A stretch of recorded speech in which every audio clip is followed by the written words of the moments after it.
Hello everyone, welcome to Chapter 8 in Analytics.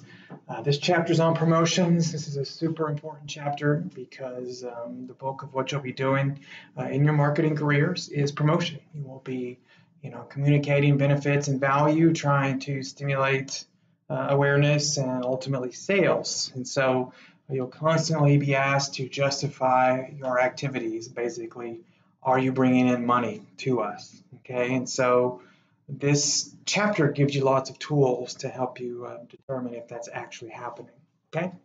And hopefully it will be. So this first formula is just called simply total sales. On its face, total sales isn't that interesting, but we can break it up into what we call baseline sales, which is sales before marketing, and then incremental sales, sales that we estimate are a result of our marketing. And so you basically just add those two together. This would be our sales if we did no marketing. This is going to be our sales if we do marketing. You can see what sort of bump, something we call lift, we'll talk about in a minute, that we created. Okay, so very simple example: a retailer is expecting to sell $24,000 worth of light bulbs in a month without advertising. That's a lot of light bulbs. So let's say this is something like Home Depot. Okay, 1 month they decided to run an old school newspaper ad campaign that their cost was $1,500. So the month in which the ad ran, the revenues were $30,000. Okay, there are no other promotions, no other events, no other special deals. Okay, so the first question is, what is our incremental sales? Okay, and so we can determine that by just moving this equation around and solving for incremental sales. And so basically, total sales is 30,000, baseline sales is last month's sales with no marketing, 24,000, and we're solving for incremental sales. So 30,000 equals 24,000 plus incremental. Therefore, our incremental sales was $6,000. Okay, so sounds good, but we like to express this in percentage terms through what we call lift. Okay, and so lift is just basically incremental sales divided by baseline sales. Okay, so given our last example, our incremental sales were 6,000, our baseline sales were 24,000, so our lift was quite simply 25%. Okay, is that good? Is that bad? Depends on your goal, depends on last time you tried this, depends on other promotions you've tried, depends on industry averages, things like that. Okay, so you can't just look at the number and say, oh, that's great. The other thing we have to look at is the cost of the incremental sales, or the cost of the lift. Okay, so the ad cost we mentioned $1,500, our incremental sales was $6,000, so our cost of incremental sales was 25%. Okay, and so we could also do this. You could also, there's nothing to calculate here, but well, I guess there is. Simply, but basically, you could take the incremental sales and subtract out the cost to see kind of what was your kind of incremental profit. Okay, there's no calculation here in the book or in this lecture for that, but just know you could do that. Okay, then we need to talk about projection of sales. So this is a difficult thing to do. Okay, projecting sales is very hard. It's kind of like the weatherman or weatherwoman. They have a bunch of data. It gives them a good idea about what's going to happen. But as we all know, in every walk of life, predicting the future is an inexact science. Okay. However, if you're in a large firm and they've been in business for a long time, based on history, they may have a good idea of how much lift they're going to get from certain activities. Okay. And so there's two kind of broad kind of ways you can project sales from promotions. One is called the additive method, and one is called the multiplicative method. Okay, so these three columns are the lift from the additive method, and these three columns are the lift from the multiplicative method, and they give you different answers. And so which method do you use? I don't know. There's really no best answer for that. quite honestly, and this is going to sound manipulative, but if you were asked to project sales, for, maybe for some sort of presentation to promote what you're doing, I would do them both ways, and whichever one looked better, I would use. So it's a little sneaky. I wouldn't say it's unethical because the number is what the number is. Okay. All right. So to calculate sales using the additive method, you use this formula right here. Okay. So you take your baseline sales and then you add to that lift. So you'll take the baseline sales and you multiply it by whatever that expected lift is. Okay. And for each of those, and you add them together. For multiplicative sales, what you'll do is you'll use this formula. So you'll take baseline sales, and then to that you'll multiply the lifts. In the multiplicative method, the lift numbers are already put into decimal format. Okay, so there's no need to multiply each by the baseline sales because that's implied here. So if baseline sales was a million times 1.05 is basically a million plus a million times 0.05. So it's just kind of combined. Okay. So let's kind of see how this works. So let's say you're in a company, you've got baseline sales of 900 grand. You're looking at advertising spending and trade promotion spending and consumer promotion spending. You've got 3 potential spending levels you're considering. At spending of 0, you get no lift. So 0% in the additive method, it'd just be a simple 1. In the multiplicative method, it'd be 900,000 times 1, which is 900,000. Okay, if you spend 100,000 on this particular type of promotion, you get this kind of lift, and if you spend 200,000, you get this kind of lift.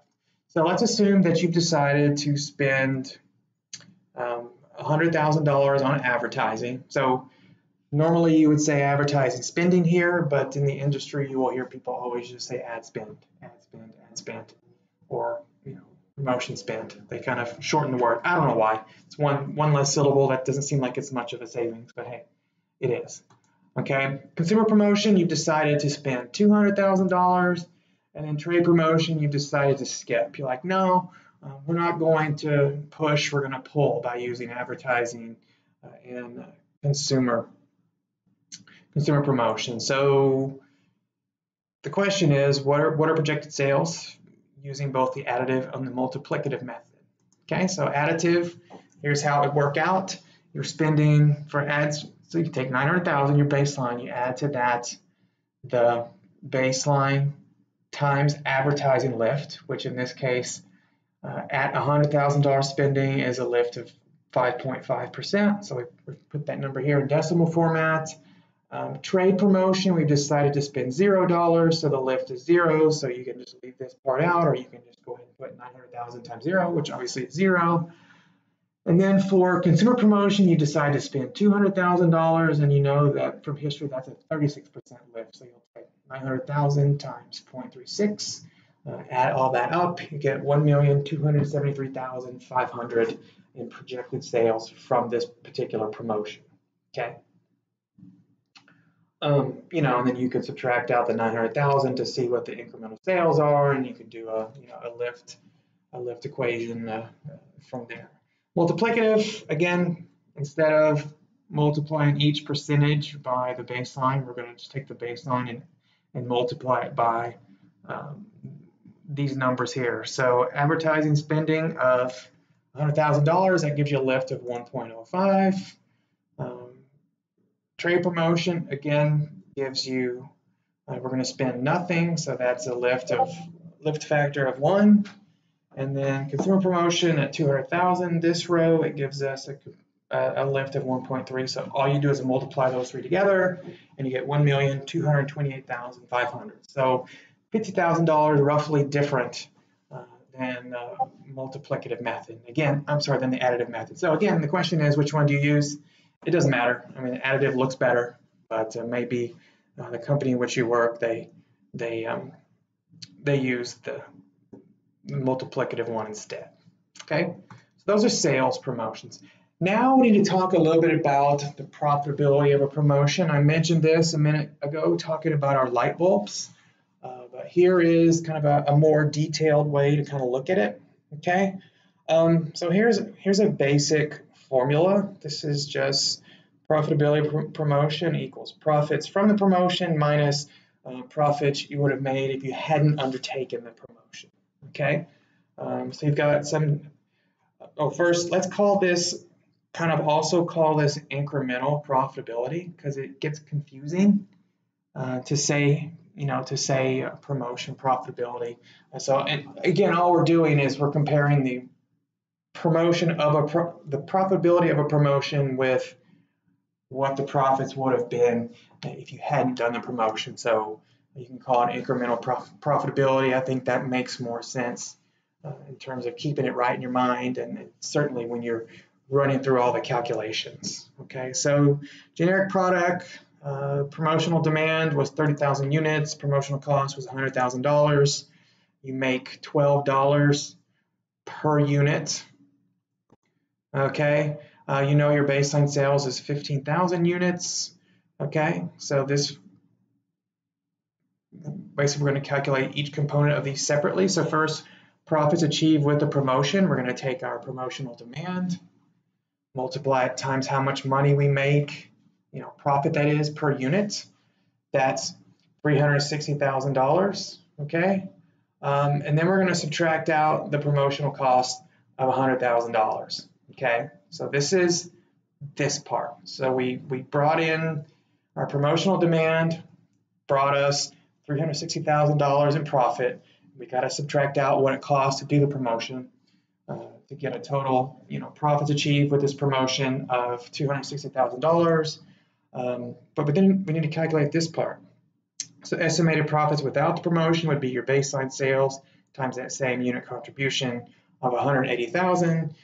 Subtract those from each other. So profitability of a promotion, or incremental profitability, whatever you want to call it, it's called incremental down here. It's just going to simply be this number minus that number.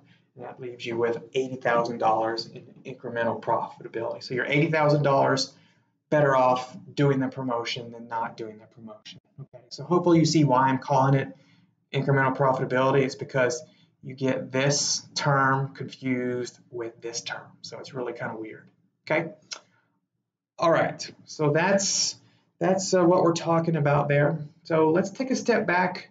Oh, ROI, you can do an ROI on the promotion, see that your promotional ROI was 80%. So we talked about return on investment in another chapter, just profit divided by cost, and there you go.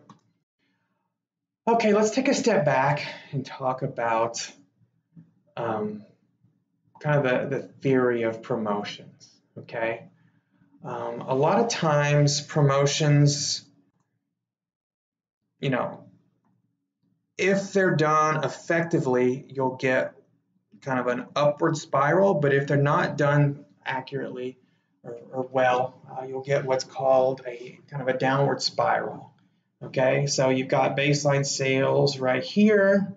Every time you do a promotion, sales go up, profits go up, things like that. So you do a promotion, profits go up, competitors react, cut into your action, profit goes down. You do another promotion, competitors react, and so you kind of go up and down, up and down. It's kind of a down-sloping sine wave if you want to go back to trigonometry from high school.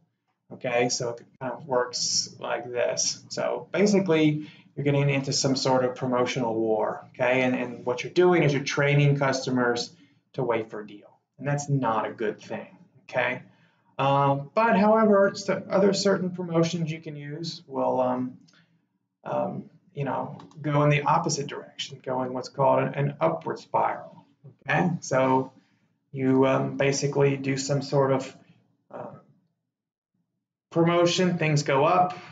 After the promotion kind of wears off, things go down, but then you hit it with another promotion, and so you kind of move in the opposite direction. Okay, so if we go back, downward spiral, it has a lot to do with discounts, coupons, things like that. Okay, but other promotions that aren't discount based, you can go in this in this upward direction like that. Okay, so be careful getting into a company where you're reliant on promotions, because you end up like this. Okay. I mean, promotions are always necessary, but some companies absolutely positively can't operate without them. Think about the Bed Bath & Beyond 20% off coupon. They can't ever get away from that. Okay. All right, I mentioned coupons. Let's talk about coupons for a few minutes. So coupon redemption rates, just basically what percentage of coupons that were sent out actually were returned. Okay. Here's a good example. Cell phone company sold 40,000 units in 1 month. Each phone came with a $30,000 coupon. Okay. Of the 40,000 units sold, 30,000 coupons were actually, sorry about that, little typo. 30,000 redemptions were actually, or 30,000 coupons were actually redeemed or turned in. Okay. So our redemption rate is quite simply 30,000 divided by 40,000, or 75%. Okay. So something to know about coupons is they attract people to make purchases, but they don't necessarily always redeem the coupon. Either they forget it, or maybe it's a rebate, which works the same way, that you have to mail things in. Just kind of a pain to go through the process to mail things in, and so the company ends up attracting business with this incentive, but don't have to reap the full cost of the incentive, because some people just simply don't turn it in. Years ago, I had a rebate on it was like a $75 rebate off of a phone, and I never redeemed it. I totally forgot. Stuck the receipt and everything else in a drawer. It's a shame. That was a lot of money I could have done something with. Okay, so more than redemption rate, we want to know kind of, what is the cost of the coupon campaign to help us determine was it successful or not. Okay, and actually, let me go back to this for 1 second. Not necessarily rebates, but know that coupon redemption rates are very low. If you do a direct mail coupon campaign, if you get a 2 or 3% redemption rate, that's fantastic actually. So kind of sobering numbers, but if the cost of the coupon is pretty low, then it may be okay. Okay. All right. So continuing our example. Okay. Let's talk a little bit about the cost of the coupon. So let's assume the coupons cost $5 to redeem. Okay. So basically, it costs us as a company $5 to process each coupon. Okay. We also know that the coupon has a face value of 30 bucks. Okay, we've already talked about that. That was on the previous screen right there. Okay, to print the entire lot of coupons, it costs us $10,000. Okay, so the question is, what is our cost per redemption? Okay, first off, cost per redemption, this top formula here. Basically what we're going to do is we're going to take the $30 face value, we're going to add to that the redemption charge of 5 bucks. So the cost per redemption to us is $35. Okay. Total coupon cost, okay, we're going to take that cost per redemption, we're going to multiply it times the number of redemptions, and to that we're going to add the printing charges. Okay, so kind of think of this as a variable cost and a fixed cost. So you incur this $10,000 regardless if you redeem 30,000 coupons, 1,000,000 coupons, or 0 coupons. Okay. So then once we have that information, then we can come up with our total cost per redemption, which is just total coupon cost divided by number of coupons redeemed. So it's just this number here, 115,000 divided by the 30,000 redemptions that we talked about on the last screen. It gives us a total cost per redemption of $3.83. So is that good? Maybe. I mean, if the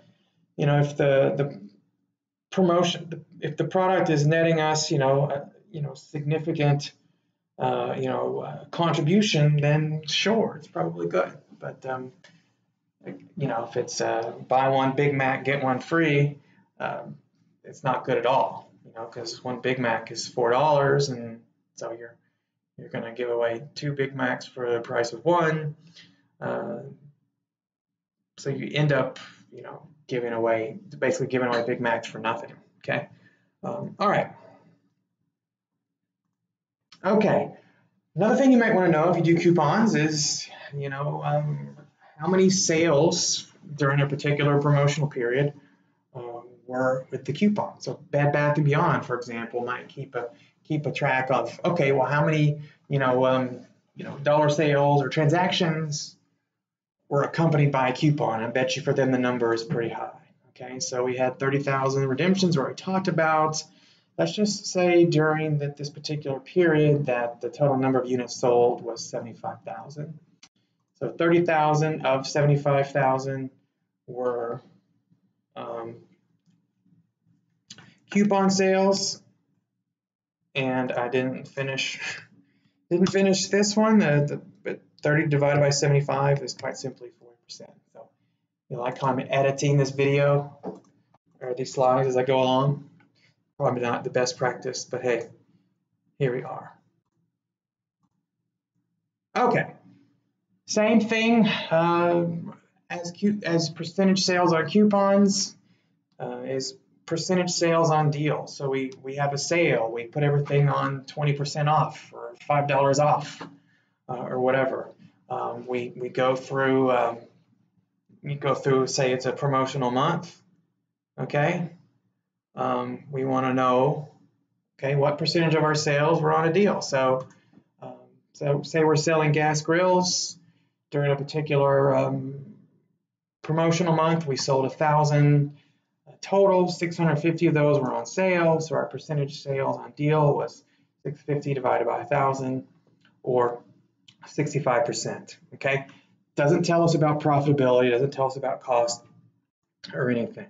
Okay, so we may want to talk about depth of discount as a percentage of your list price. So if your gas grill was $400 regular price, but it's on sale for $350, how deep is that discount?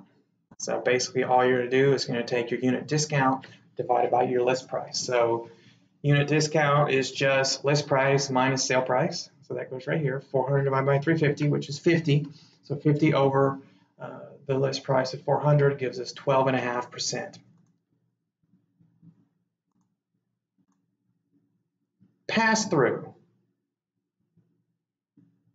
Okay, this is something else we talk about. So when you get into, if you take promotions from me, if you haven't already, we'll talk about trade promotions, trade discounts. So a lot of times the manufacturer of a product will basically say, hey, retailer, we can, in order to stimulate sales of our products, we will give you $50 off per unit, and then you can in turn, charge a discount on your end if you would like. Okay, the manufacturer can't dictate what price the retailer charges, but they can strongly encourage that, and there could be some sort of agreement where the retailer promises to do so. They're just not forced to do so.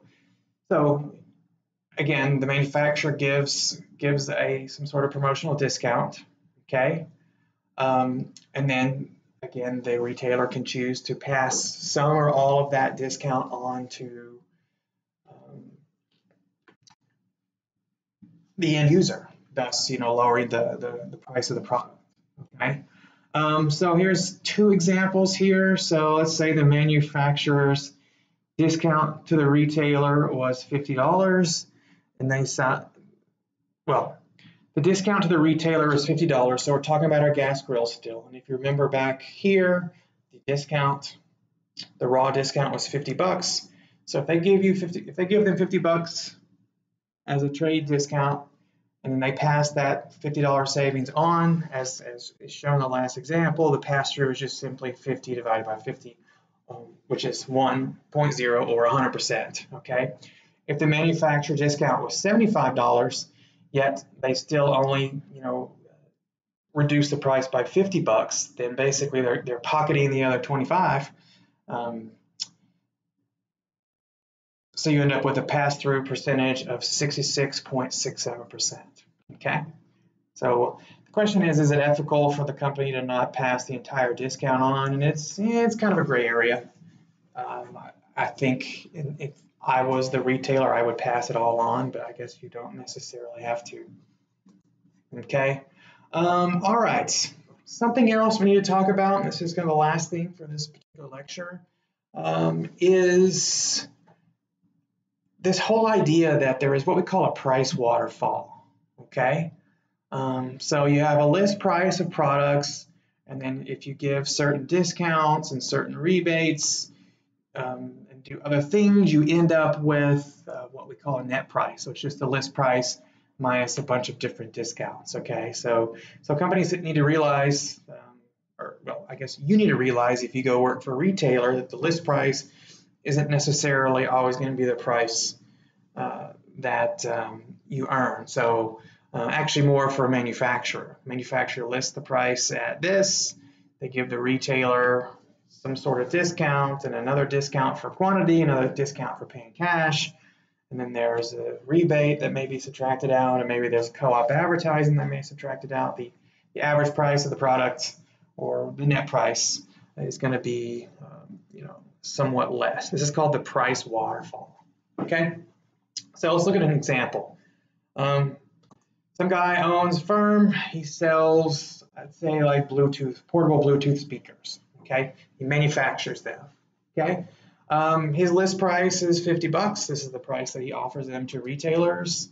However, if the retailer orders 100 units or more, he gives a 12% discount. Okay, and just from his records, he knows that 50% of customers take this 12% discount. Okay. Know that discounts like this in an invoicing system normally go on the invoice. Okay, so invoice price ends up being just this list price minus any sort of discount that goes on the invoice. Okay, so things like co-op advertising do not go on it. It's a marketing promotion, but things related to the direct price of the product would be invoice issues, and so they will go there. Okay. This company, this manufacturer, they also have a trade allowance. Okay, where they basically will give the company 5% of the list price for co-op advertising.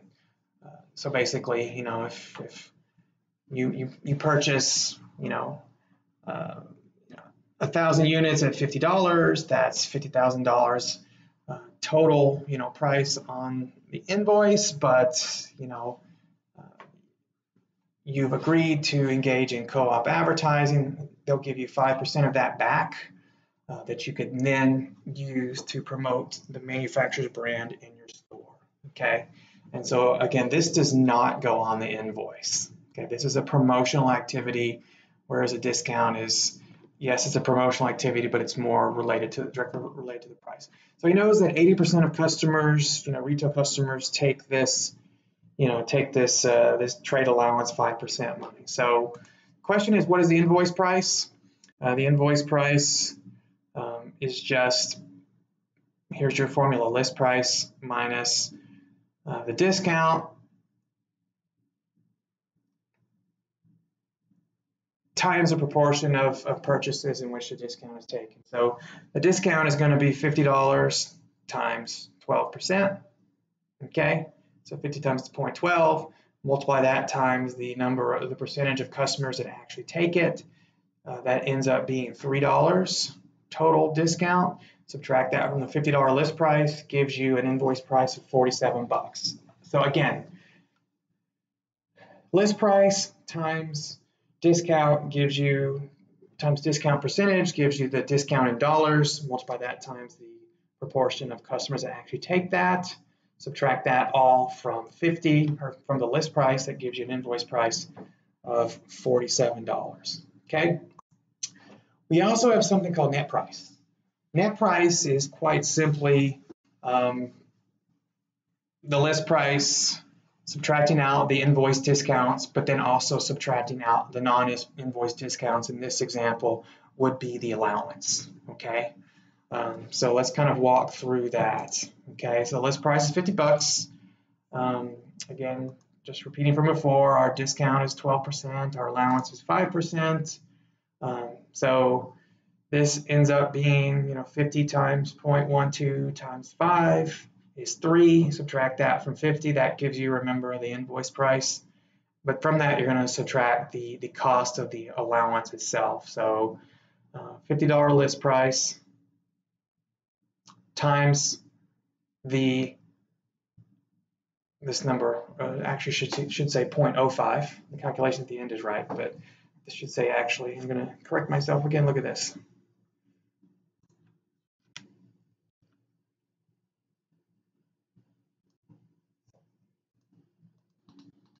Okay, so just follow this formula. List price minus the invoice discount, which is, remember, 50 times 12% times the percentage of customers that take it.